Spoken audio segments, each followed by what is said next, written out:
دا چې په د وروستیو وختونو کې خلک د دولت څخه د کاري بوختیاو غوښتنه کوي خو دولت نشي کولای په یو وار دومره ډیرو خلکو ته د کار زمینه برابره کړي. د خوست ولسونه د خصوصي سکتور څخه غوښتنه کوي چې دوی دې په خپل هیواد کې د بوختیا لپاره پانګونه وکړي ترڅو خلک په کچکي لارو له خارجي هیوادونو څخه منع شوي وي.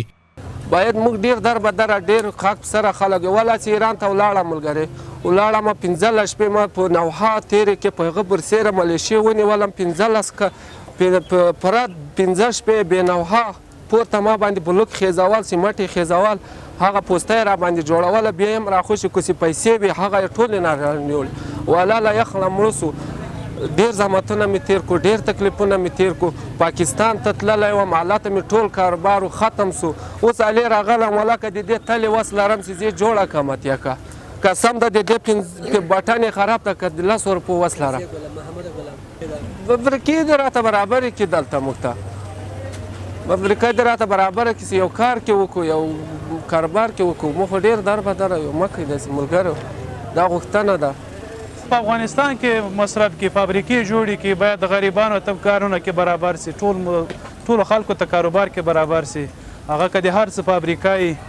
باید هر څه دلته په پانګونه وکړي د افغانستان کې.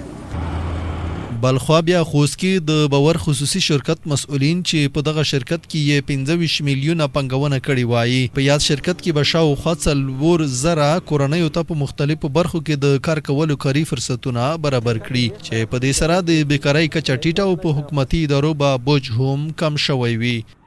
د خوست باور تجارتي شرکت چې شاوخوا 4,000 کورنۍ په دې کې د 100 میلیونه پانګونه کوي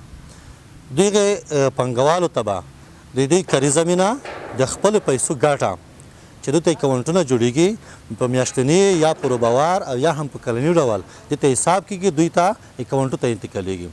نو دې خلکو ته کاري زمینه هم برابرېږي د خپل پانګې ګټه هم ورته ترلاسه کېږي او بل هغه اجناس چې د خارج نه په لومړي لاس راوړل کېږي دلته په تخفیف ورکولی کېږي. دلته چې کله تولیدي برخه شروع کړو نو موږ شاوخوا تر 150,000 پورې کورنۍ دلته شریکې کېږي نو د 150,000 کورنۍ ته چې دلته کاري زمینه برابره شي دولت ته یې ډېره ګټه رسېږي هغه دولت نه بوج کم شي که خلکو ته به کاري زمینه اقتصادي ثبات په دغه سره انشاءالله په عمومي ډول